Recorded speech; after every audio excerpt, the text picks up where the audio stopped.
Este es mi pasaje favorito de la Biblia. Definitivamente este y el Salmo 23 son los dos pasajes por los que yo muevo toda mi vida.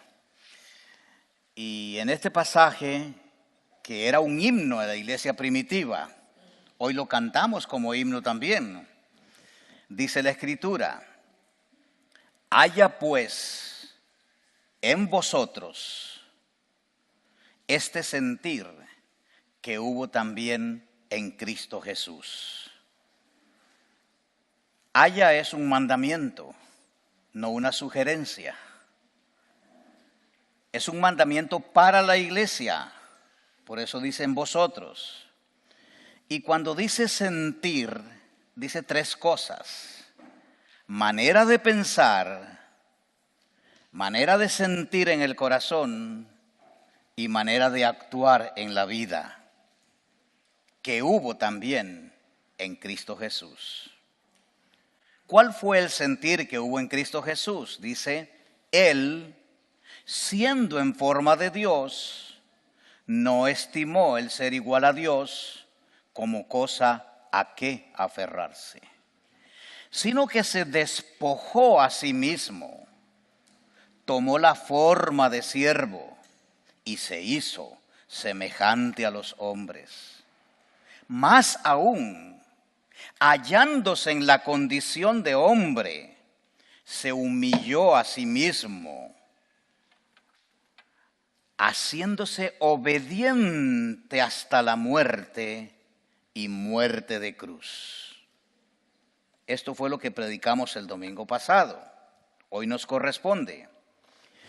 Por eso Dios también lo exaltó sobre todas las cosas y le dio un nombre que es sobre todo nombre, para que en el nombre de Jesús se doble toda rodilla de los que están en los cielos, en la tierra y debajo de la tierra, y toda lengua confiese que Jesucristo es el Señor, para gloria de Dios Padre.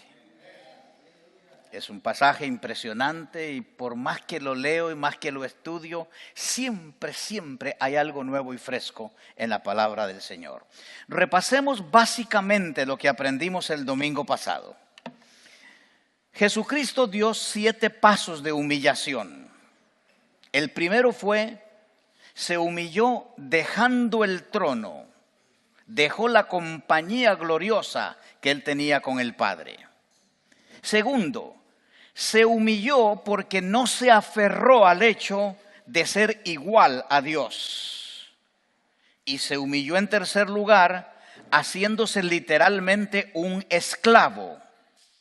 En cuarto lugar, se humilló tomando la naturaleza de un verdadero ser humano, no la apariencia, no, realmente un ser humano, y se hizo vulnerable al pecado. En quinto lugar, se humilló aprendiendo la obediencia. Sí, Jesús no vino obediente, como hombre tuvo que aprender a ser obediente. Y en sexto lugar, se humilló muriendo. Dios no conocía la muerte y Jesús murió. Pero en séptimo lugar, se humilló al morir en una cruz, como si fuera un vulgar criminal. Entonces usted puede ver los 7 pasos en que Jesús descendió y llegó hasta allí abajo. Ahora, ¿qué dice la Biblia? Dice en el verso 9, por eso, sí, porque se humilló de esa manera, porque descendió de esa manera, porque renunció de esa manera, Dios lo exaltó sobre todas las cosas y le dio el nombre que es sobre todo nombre. ¿Qué quiere decir eso de que lo exaltó sobre todas las cosas? Sí, Dios lo exaltó, Dios lo subió, Dios lo levantó, Dios lo llevó al lugar más alto que uno puede concebir. Al sitio de honor más alto que uno puede concebir. Y el sitio más alto que hay en toda la creación de Dios es el trono de Dios. Entonces Dios lo devolvió al trono. Le contestó una oración que él había hecho. Él había dicho en algún tiempo en el Evangelio de Juan, dice: Padre, devuélveme la gloria que yo antes tuve contigo. Devuélveme. No la tengo ahora, pero yo la conozco, yo la he vivido. Devuélvemela, Padre. Yo la tuve al lado tuyo. Yo quiero recuperar eso. Pero para recuperar eso, él tuvo que dar esos 7 pasos de humillación. Y ahí dice el texto, Dios lo exaltó hasta el lugar más alto. No hay en todo el universo creado por Dios un sitio más grande, más especial, más único, más significativo y más excelso que el trono donde Dios se sienta. Desde allí Dios el Padre, en compañía de Dios el Hijo y de Dios el Espíritu Santo, manejan todos los hilos de la creación. Recuerde, Jesucristo bajó hasta lo más hondo que uno puede concebir. Y ahora Dios lo sube hasta lo más alto que uno puede concebir. Jesucristo bajó hasta lo más sucio, hasta lo más repugnante, hasta lo más desagradable que un ser humano puede bajar. Dio 7 pasos de humillación, donde en cada uno Dios lo hace descender más y más y más bajo, hasta llegar a la muerte de una cruz. Tanto así que dice la Biblia que Jesucristo mismo se convirtió en una maldición al morir en la cruz. ¿Por qué digo esto? Dice Deuteronomio 21, 22 al 23. Si alguien cometió un delito digno de muerte y por eso lo ejecutan y luego lo cuelgan de un árbol, el cuerpo no debe quedar allí colgado toda la noche. Habrá que enterrarlo ese mismo día, porque todo el que ha sido colgado es maldito a los ojos de Dios. ¿Se imagina usted al Padre Dios viendo a Jesucristo colgado en una cruz, sintiendo el dolor que Dios sintió? Y tener que decir, ese hijo a quien yo amo con todo mi corazón, en quien yo tengo todo contentamiento, es un hijo maldito. Sí, la humillación de Jesús fue extrema. Para los judíos, pensar en alguien crucificado en una cruz era un escándalo espantoso. Para los griegos era una locura increíble. Los judíos no podían aceptar la idea de que su Mesías muriera como el peor de los criminales. Y los griegos no podían entender cómo un Dios poderoso y sabio tenía que morir como un delincuente clavado en una cruz. Entonces la cruz se convirtió en una especie de estigma, en una especie de maldición para cualquier persona que oyera hablar de Jesucristo. Pero ese fue el lugar más profundo, más hondo, más sucio, más escandaloso al que llegó el Mesías de Israel, el Redentor del mundo. Por eso el verso 9 dice, por eso, es decir, porque se rebajó así, porque se humilló así, porque renunció de esa manera, también Dios lo exaltó, lo levantó sobre todas las cosas y le dio un nombre que es sobre todo nombre. Dicho de otra forma, Jesucristo no se quedó derrotado. Al levantarse de la tumba, al vencer la tumba, al convertirse en un victorioso que por primera vez en toda la historia de la humanidad por sí mismo vuelve a tomar su vida estando muerto, Dios no solamente lo deja allí, sino que lo levanta, lo exalta, lo lleva hasta su mismo trono. Otras versiones dicen, lo exaltó hasta lo sumo. Lo sumo es la suma de todas las grandezas que uno puede concebir. Y todas las grandezas están sentadas en el trono de Dios. Hasta allí llegó Jesucristo. Cristo fue promovido, dígalo de esta manera, directamente a sentarse en el trono de Dios, a la derecha del Padre, como aquel que tiene toda la autoridad en el mundo. Ese es Jesús. Él mismo, después de la resurrección, sabía lo que le esperaba en el cielo y dijo esto a los discípulos. Jesús se acercó y dijo a sus discípulos, se me ha dado toda, vea esto, se me ha dado toda autoridad en el cielo y en la tierra. Por lo tanto, vayan y hagan discípulos de todas las naciones. A mí me encanta el texto y no sé en cuál de las dos partes quedarme.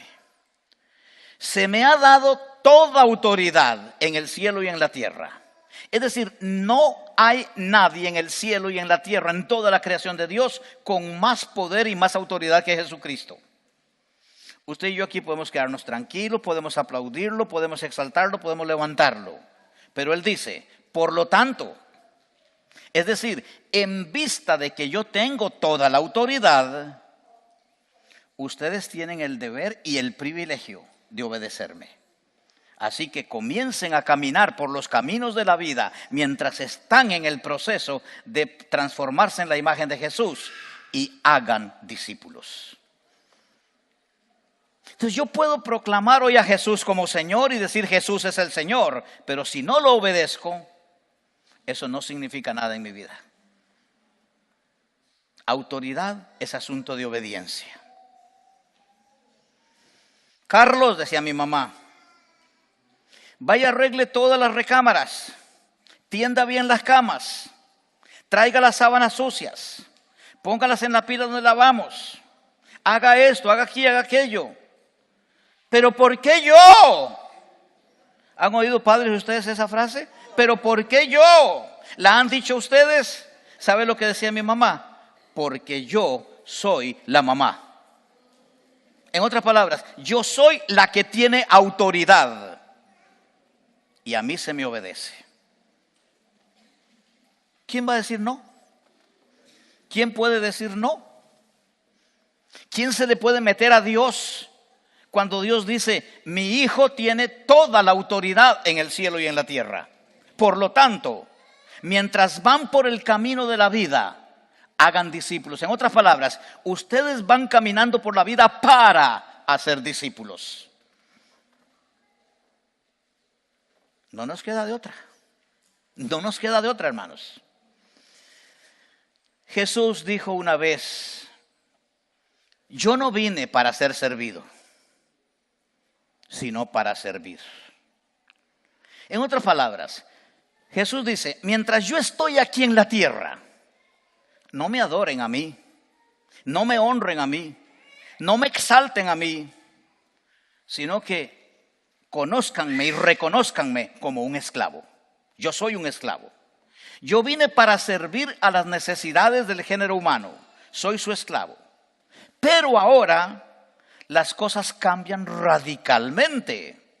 Él ahora está sentado en el trono de Dios.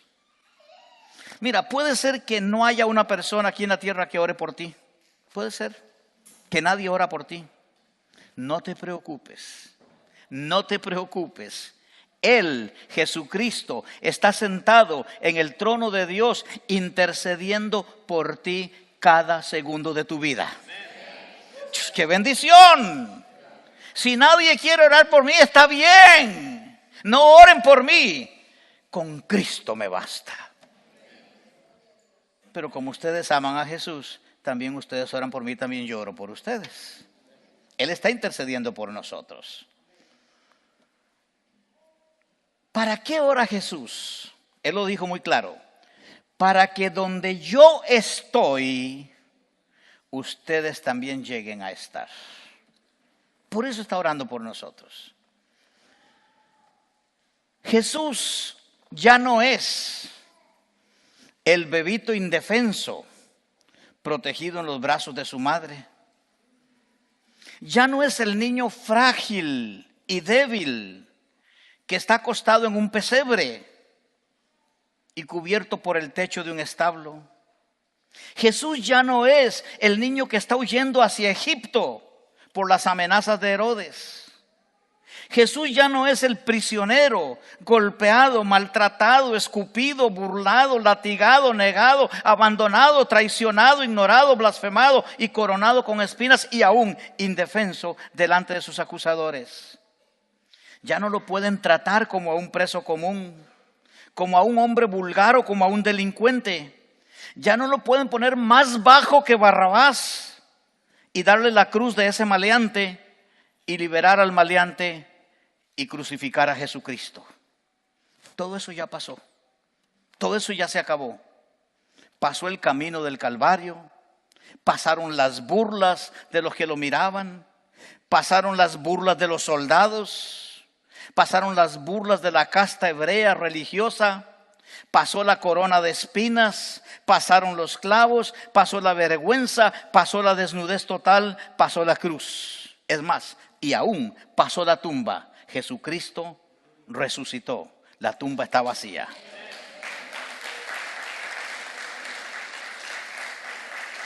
Ante todo eso, ¿qué hace Dios? Dice la Escritura, voy a graduar a mi hijo. Voy a coronar a mi hijo.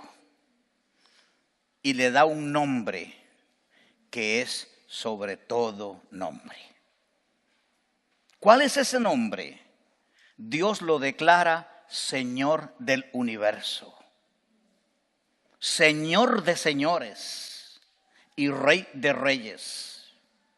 Ahora Jesucristo es el dueño, ya no es el esclavo, es el amo, es el jefe, es el rey, es el soberano del universo. Es la máxima autoridad que uno puede concebir. Es el director ejecutivo de todos y de todas las cosas. ¿Cómo te sientes al lado de un Jesús así? ¿Cómo te sientes al lado de Él? Mira, en la Biblia Jesucristo puede ser reconocido por muchos nombres y muchos títulos. De hecho, si se hiciera una lista de todos los nombres y todos los títulos de Jesucristo, podríamos celebrar cada uno de esos nombres un día del año. 365 títulos y nombres para Jesucristo. Impresionante. Pero dice la Escritura que Dios tomó un nombre de esos 365 y lo convirtió en el nombre que está sobre todo nombre, el nombre que todo el mundo debe mirar, el nombre al que todo el mundo tiene que apuntar. Te lo ilustro de esta manera. Suponte que nos dicen, construyan una pirámide como la que hicieron los egipcios. Usen 365 bloques de piedra gigantes y a cada bloque de piedra escríbanle un nombre de Jesús. Y ahí van los nombres: Jesús, el Cristo, Emmanuel, Príncipe de Paz, el Buen Pastor, Dios con nosotros. Y vas poniendo esos nombres. Pero cuando llegas a la cumbre, tienes que poner un nombre que es el nombre que precisamente está sobre todo nombre. A ese nombre se lo dieron a Jesús. ¿Cuál es ese nombre? Lo dice la Escritura. Es la palabra Señor. Entonces yo me hago la pregunta y te la hago a ti también. ¿Qué tiene que ver contigo? Pregúntatelo tú. ¿Qué tiene que ver conmigo el hecho de que Jesucristo tenga el nombre de Señor? ¿Cómo puede eso afectar mi vida? ¿Cómo puede eso cambiar mi vida? ¿Cómo puedo yo ser una persona conforme al corazón de Dios, entendiendo lo que significa la palabra Señor? ¿Cómo me afecta? El nombre Señor tiene que ver con tu salvación. Tiene que ver con tu vida diaria. tiene que ver con tu futuro y tiene que ver con tu identidad cristiana. En los tiempos de Cristo en la tierra, no cualquiera era Señor. En nuestra época, cualquier persona es un Señor. Yo recuerdo una vez que con mi papá fuimos a visitar la casa privada donde vivía el presidente de la República. Don Pepe Figueres le decían, ni siquiera don José Figueres. Por ley en Costa Rica, al presidente o a cualquier diputado o cualquier persona de estas no se le puede llamar excelentísimo señor presidente o excelentísimo señor diputado, sencillamente el presidente, punto. No hay títulos de honor para los políticos. Pero en ese momento que el presidente salió a recibir a mi papá, había un hombre con una escoba grande y una carretilla de mano limpiando el caño frente a la casa donde vivía el presidente. Y el presidente se vuelve y le dice, buenos días, señor Pérez, ¿cómo está? Señor Pérez. El presidente, el que tiene la autoridad, el que está arriba, al que está más abajo en la escala social, el que limpia los caños, lo llamó señor. Eso se puede hacer en nuestros días. En aquel tiempo no era así. En aquel tiempo eran señores solamente los dueños de esclavos. Si tú tenías esclavos, eras un señor. Te llamaban señor. ¿Por qué? Porque el dueño de un esclavo era dueño de la vida, de las acciones, del cuerpo, del futuro y aún de la muerte de sus esclavos. Digámoslo de otra forma.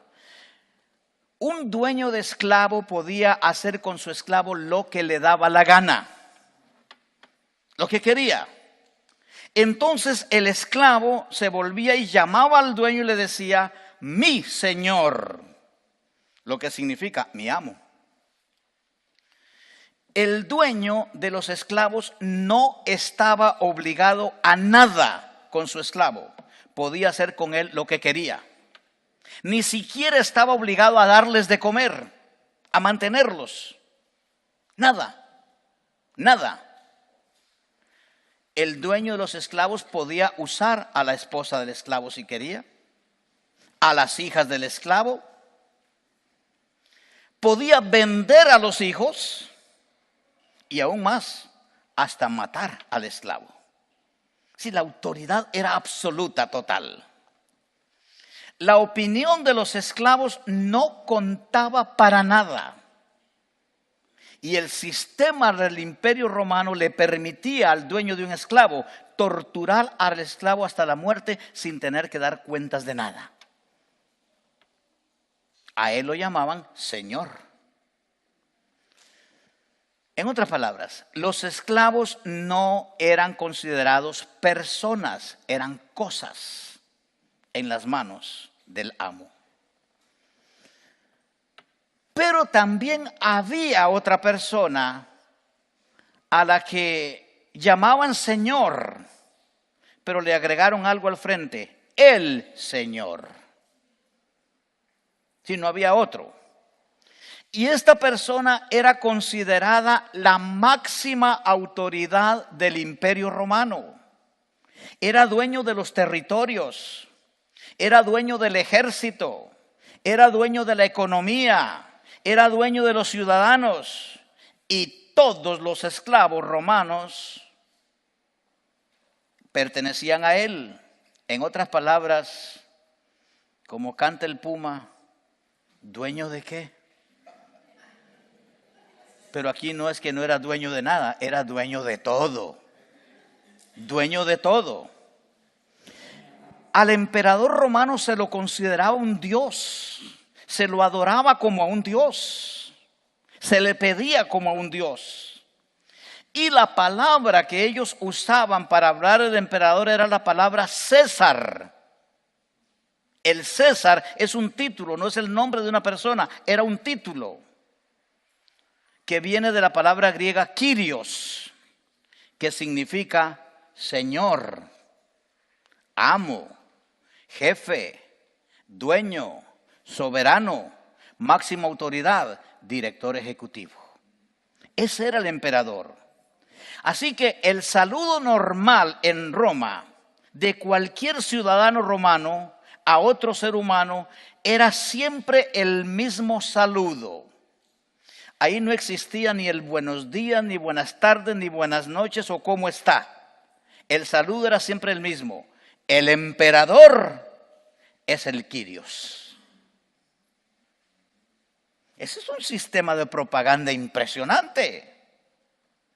Cada vez que alguien me ve, Carlos, el emperador es el Kyrios. Fernando, el emperador es el Kyrios. Nenita, el emperador es el Kyrios. Pues le están lavando el cerebro a uno. Y le están diciendo, ¿obedeces u obedeces? No te estamos pidiendo que lo aceptes. Te estamos diciendo que así es. Es la autoridad que tenía el César. Pero como el imperio era tan grande y ya Jesucristo había resucitado y los discípulos habían entendido eso de toda autoridad me es dada en el cielo y en la tierra, por lo tanto, mientras están yendo, vayan y hagan discípulos. Empezaron a saturar el imperio romano con la doctrina de Jesucristo. Muchos de estos hombres eran, como dice la Escritura, sin letras y del vulgo. Es decir, chusma. Como le diría Kiko a cualquiera de nosotros, chusma, chusma, chusma. Eran la escoria de la humanidad. Algunos fueron pastores de ovejas, otros fueron pescadores, otros cobradores de impuestos, otros fueron despreciados como revolucionarios. Pero ahora están al servicio de Jesucristo y se van por todo el imperio. Y tal vez algunos de ellos vienen ahí de dos en dos caminando como Jesús los había mandado. Y se encuentran a un romano que les dice, ¡salve! El César es el Kyrios. Y ellos se vuelven y le dicen, no, Jesucristo es el Kyrios. Jesucristo es el Señor.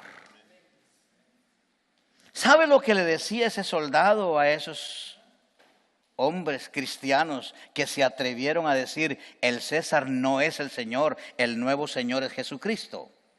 Ah, los felicito, muchachos. Qué linda doctrina la que ustedes tienen. ¿A cuál iglesia van los domingos? Yo quiero ir. Qué linda corbata la que llevan. ¿Tiene alfombras?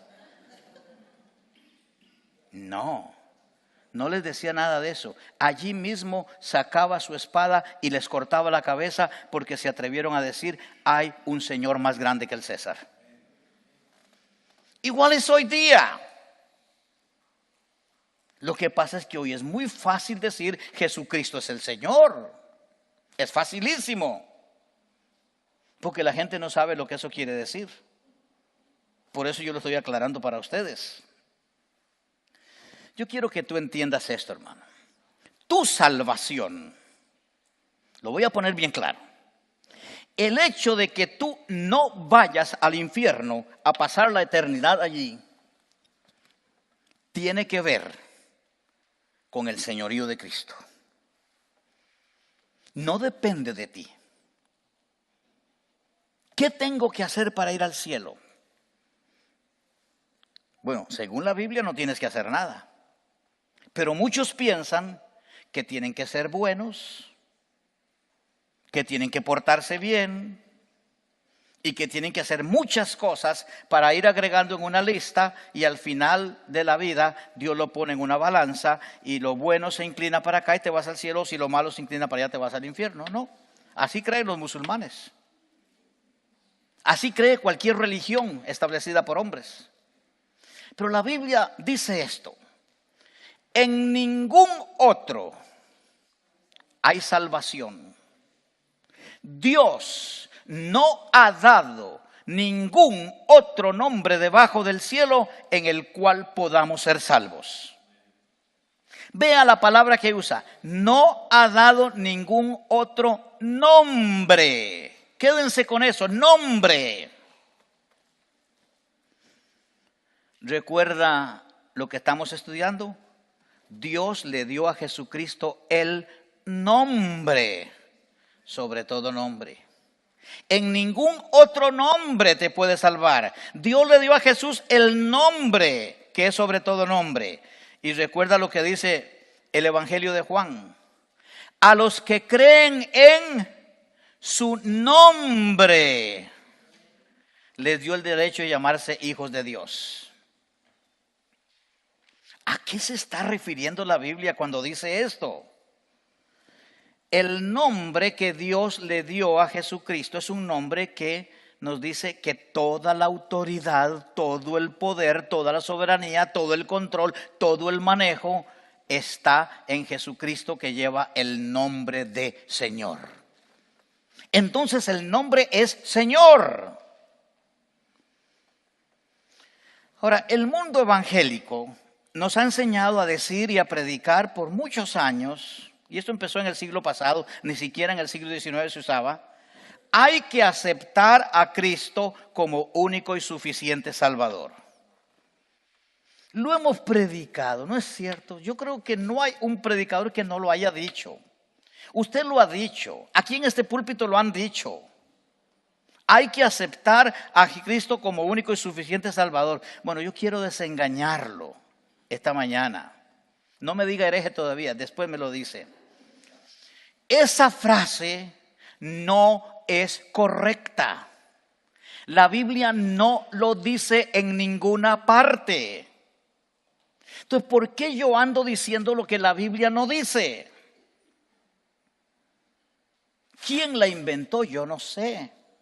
¿Quién la puso de moda? Yo no sé. Pero esa frase pertenece al evangelio diluido. Pertenece al evangelio ralito que se predica hoy. Lo que llamamos the gospel light. The light gospel, perdón. Ese evangelio que no dice mucho. Ese evangelio que todo lo facilita. Sí, hermanito, no se preocupe, no tiene que cambiar nada. No. Con solo que venga el domingo acá y se siente en la iglesia y dé los diezmos, estamos bien. No. Ese es otro evangelio, ese no es el evangelio de la Biblia. Es verdad, Cristo es nuestro Salvador. Es verdad, Cristo es el único Salvador. Es verdad, Cristo es el único suficiente. Él es así. Pero la Biblia no enseña eso. Entonces, si Dios se queda callado, ¿por qué yo tengo que decirlo? Mira lo que dice Romanos 10:9.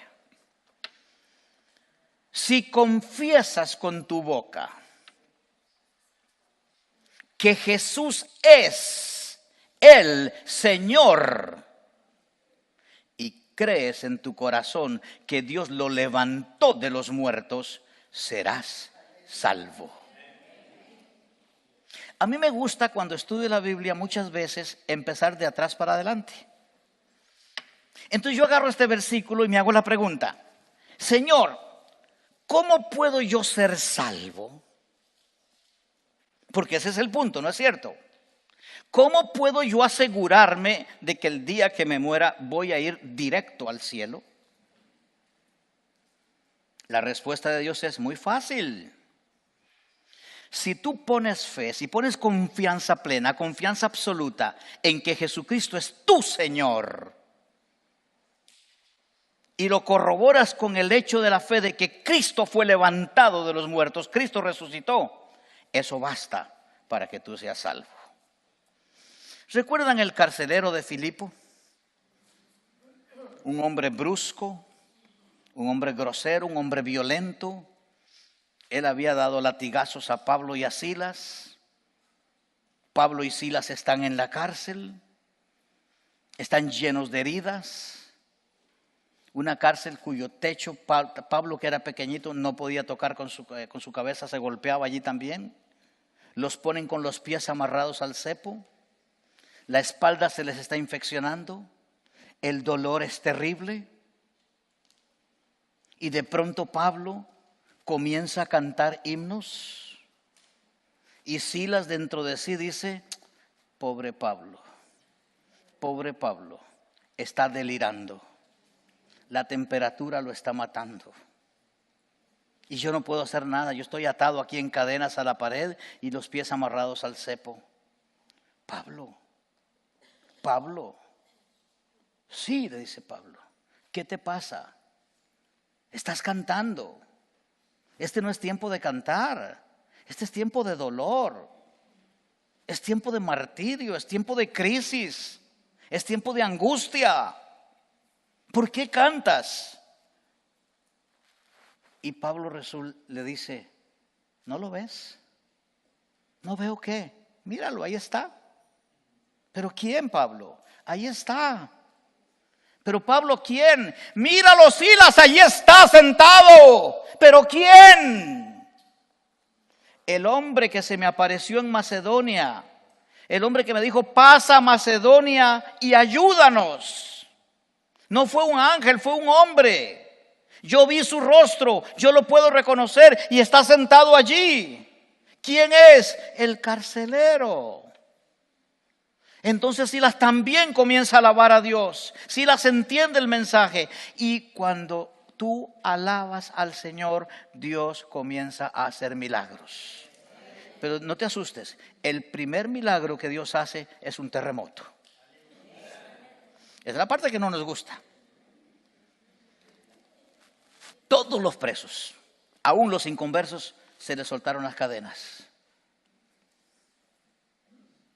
Cuando el carcelero ve eso, él dice, me fregué.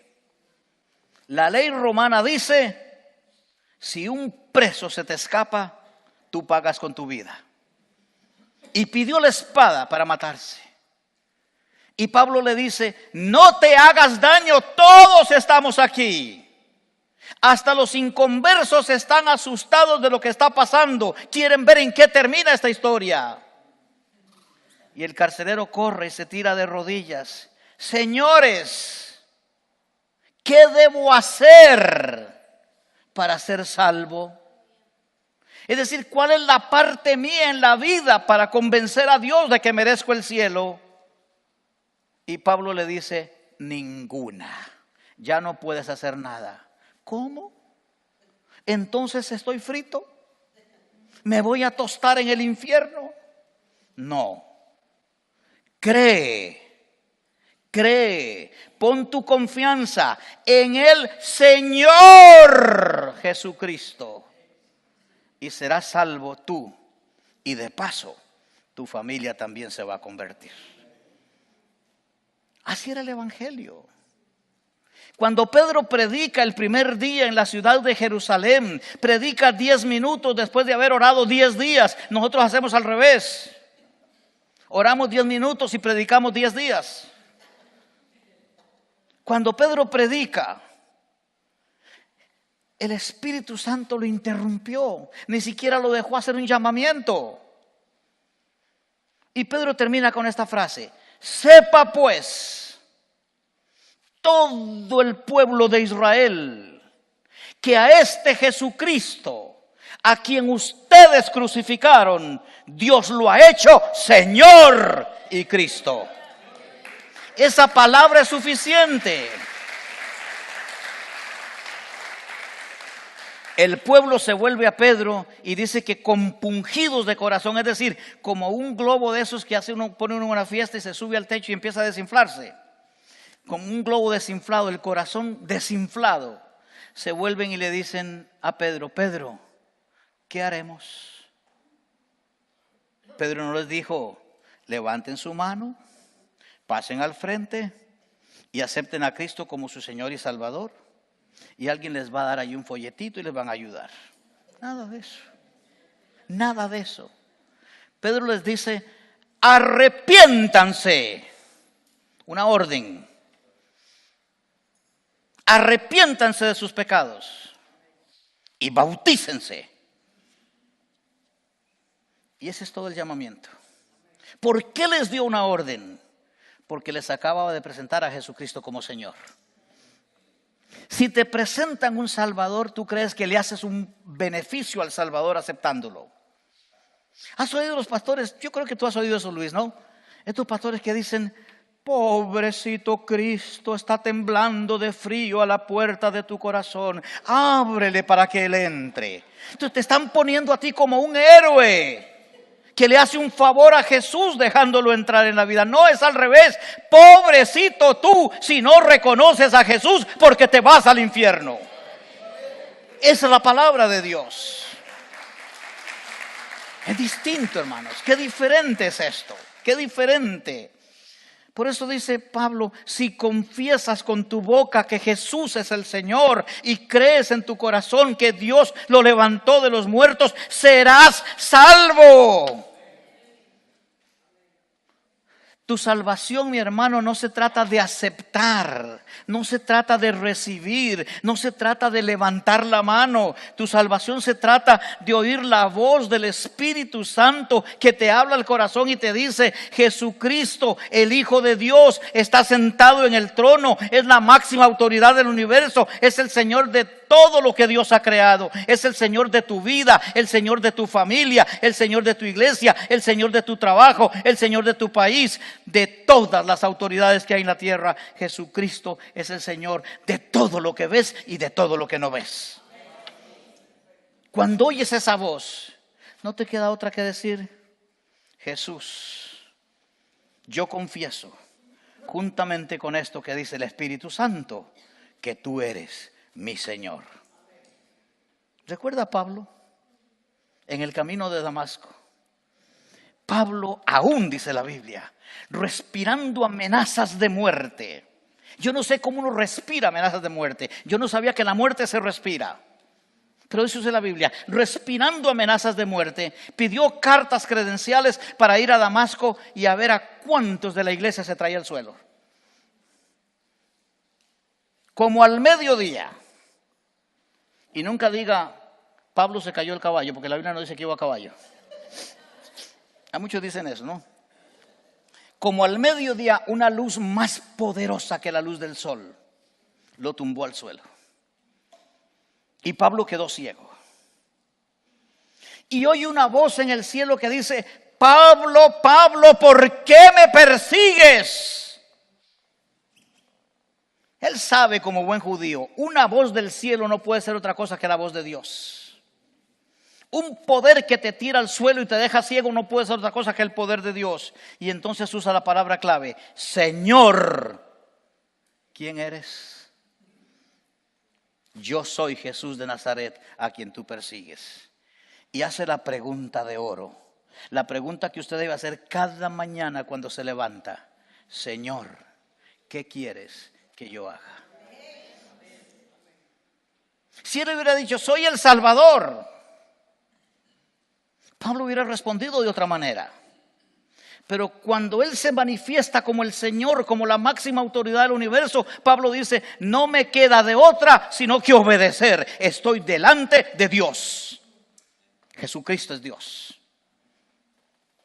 ¿Qué quieres que haga? Dios le da instrucciones.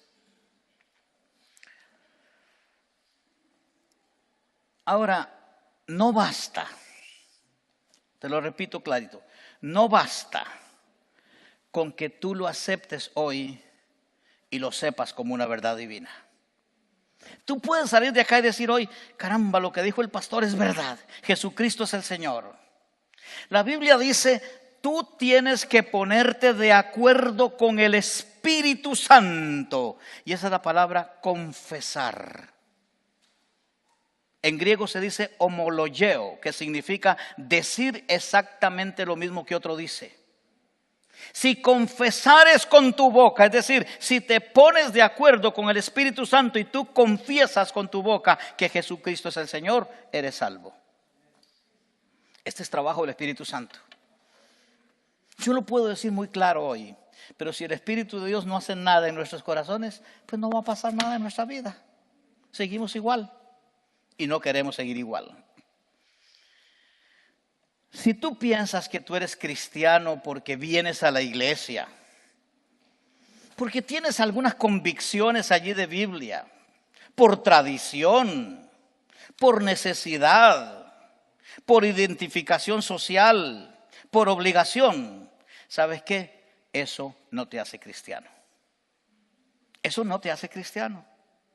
Si tú piensas que eres cristiano porque un día levantaste una mano y pasaste al frente y recibiste a Cristo como Salvador y aún más, hasta te bautizaste, ¿sabes qué? Eso no te hace cristiano. Si tú piensas que eres cristiano porque desde niño tus padres te traían a la iglesia y te involucraron en esta o en otra iglesia y te gusta la iglesia y hasta la llamas tu familia, eso no te hace cristiano. En otras palabras, vivir en un garaje no te convierte en un auto. Dormir en un bosque no te convierte en un árbol. Pasar frente a un banco no te hace dueño del dinero. Es más que eso. Lo único que te hace cristiano está en la Biblia. Mateo 16, 24 al 25. Jesús le dijo a sus discípulos: si alguno de ustedes quiere ser mi seguidor, tiene que abandonar su manera egoísta de vivir, tomar su cruz y seguirme. Si tratas de aferrarte a la vida, la perderás.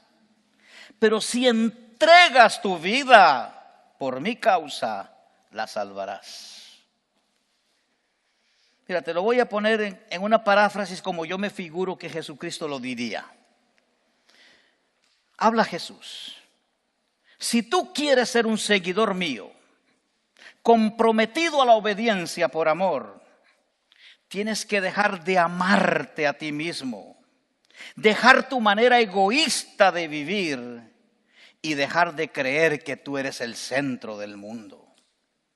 Luego, una vez que estás dentro del reino mío, vas a confrontar muchos enemigos que te odiarán, te perseguirán, te maldecirán, te aborrecerán y aún más, hasta te matarán. Eso es llevar la cruz que yo llevo. Y dice Jesús, y eso no es todo. Debes seguirme a mí, amarme a mí, obedecerme a mí, reconocerme como tu Señor en cada una de las áreas de tu vida. Qué difícil, ¿verdad? ¿Se dieron cuenta que no aplaudimos? Es que es muy duro. La verdad que es muy duro. Es incomodísimo esto. Jesús te está diciendo: conmigo todo y sin mí nada. No hay términos medios. No hay medios cristianos. Ustedes vieron hace algunos días a Marcela o algunas de nuestras hermanas que han tenido bebitos que andaban medio embarazadas. Eso no existe. O estás embarazada o no estás embarazada. O eres cristiano o no eres cristiano. ¿Qué hizo la Iglesia Católica para resolver este problema de los medios? Después inventó el purgatorio. Yo quiero decirte que sí hay purgatorio en la Biblia, pero tu purgatorio está en el monte Calvario. Allí purgó Jesucristo todos tus pecados. Ese es el purgatorio. Ahí lo purgó Jesús. Ahora, esto es lo que significa en la Biblia confesar a Jesús como Señor. Entonces yo te hago la pregunta: ¿es Jesús el Señor de tu vida? Tú la contestas, yo no puedo contestarla. ¿Es Jesús el Señor de tu vida? ¿Lo obedeces en todo lo que te manda? ¿Tienes una relación diaria, íntima, personal con Él? ¿Vives una vida comprometida a la obediencia por amor a tu Señor? ¿Eres un lector de la palabra? ¿Estudias la palabra? ¿La memorizas, la aplicas, la metes en tu vida como parte vital tuya?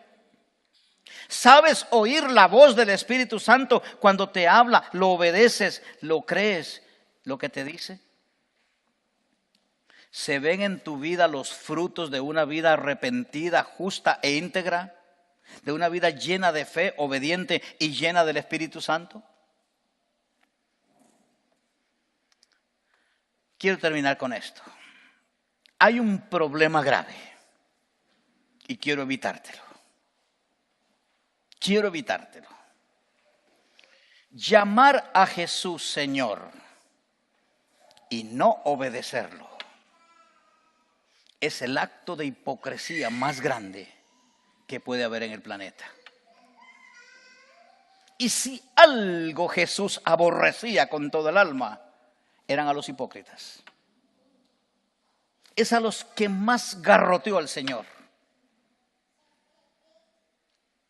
Dice la Escritura: no todo el que me llama Señor, Señor, mira el tono, entrará en el reino del cielo. Solo entrarán aquellos que verdaderamente hacen la voluntad de mi Padre que está en el cielo. Está muy fuerte.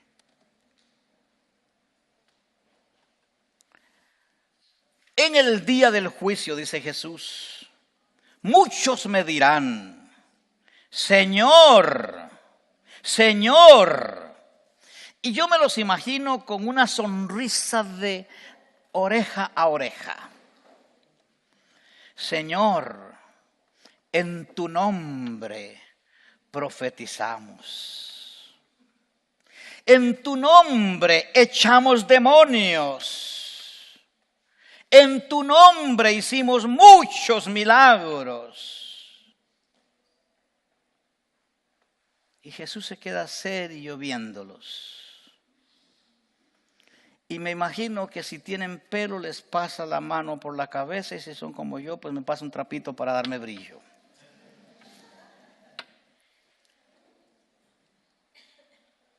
Yo les responderé, dice Jesús: nunca los conocí. Yo no tuve una relación con ustedes. Yo nunca fui su amigo. Ustedes nunca fueron mis ovejas. Ustedes no me conocieron a mí. Ustedes no vivieron para mí. El hecho de que me llamen Señor y sepan lo que significa Señor, si no fueron obedientes, yo no los conozco. No sé quiénes son. Aléjense de mí, ustedes que violan las leyes de Dios. Entonces Jesús aclara quién es quién en el reino. Todo el que escucha mi enseñanza y la sigue. Ahí la palabra puede ser lo mismo que obedece. Y la obedece. Es sabio. Como la persona que construye su casa sobre una roca sólida. Aunque llueva a cántaros y suban las aguas de la inundación y los vientos golpeen contra esa casa, no se vendrá abajo porque está construida sobre un lecho de roca.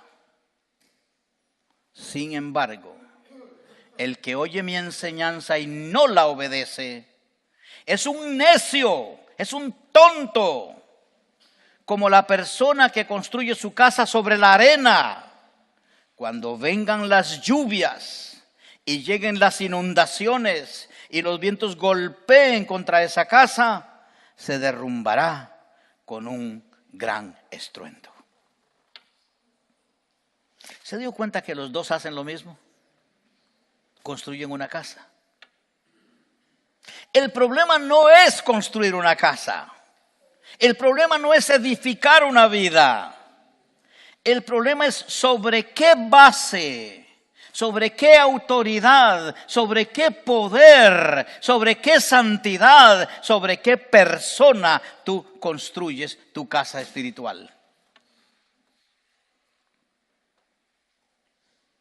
Señor, dice el salmista, yo miraba los cielos y ponía mi esperanza en ti. Hasta que un día me miraste y me sacaste del lodo cenagoso, me sacaste del pozo donde yo me estaba hundiendo. Afirmaste mis pies sobre la roca y me diste un cántico nuevo. Todos lo verán y se convertirán a ti. Salmo 40. Igual que nosotros.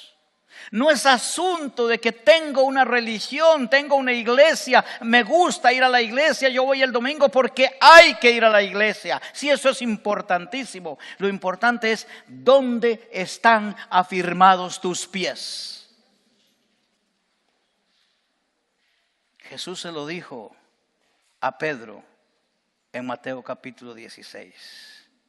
Sobre esta roca, sobre la declaración que tú acabas de hacer de que yo soy el Mesías, el Hijo de Dios, el Señor del universo, yo edificaré mi iglesia. ¿Sobre quién estás construyendo tu casa? ¿Sobre una enseñanza falsa? ¿Sobre lo que a ti te parece? Bueno, a mí me gusta la iglesia, pero es que no hay que ser tan fanático. Perdóname, si eres cristiano, tienes que ser un fanático apasionado por Jesucristo. No hay opción, hermano, no hay opción. El que no es conmigo, dice Jesús, está en contra mía. El que conmigo no recoge, desparrama. Por eso la pregunta es, ¿quién es tu Señor? ¿Quién es tu Señor? Dios le dio a Jesucristo el nombre que es sobre todo nombre. ¿Tú vives para ese nombre? Pablo solía decir, si vivimos, para el Señor vivimos. Si morimos, para el Señor morimos. Sea que vivamos o muramos, del Señor somos. Y te lo termino con una anécdota que nos pasó al hermano Motesi, a un cantante que se llamaba Francisco Bilbao, ya está con el Señor. Veníamos de Miami en un avión. Bilbao, un cantante preciosísimo, una voz maravillosa, pero le tenía miedo a las alturas de una manera impresionante. Y Motesi es bueno para hacer chistes y me dice, mira, dejémoslo en el asiento de la ventana. Cuando éste vuelva a ver para abajo, dice, se va a morir del miedo. Y lo dejamos en el asiento de la ventana y resulta que la ventanilla no se podía cerrar. Bilbao temblaba. Y le dice a Motesi, Motesi dice, yo no puedo ir sentado acá. Tengo pavor de las alturas. Y Motesi le dice, bueno, pues tú eres un gran cantante. Alaba a Dios. Alaba a Dios. Es que no sé ni qué cantar. Y empieza Motesi y le dice, y si vivimos, para Él vivimos. Y Bilbao lo empieza a seguir y viene la otra parte. Y se quedó callado. Y si morimos, para Él morimos. Que Dios les permita vivir para Jesucristo como Señor. Amén.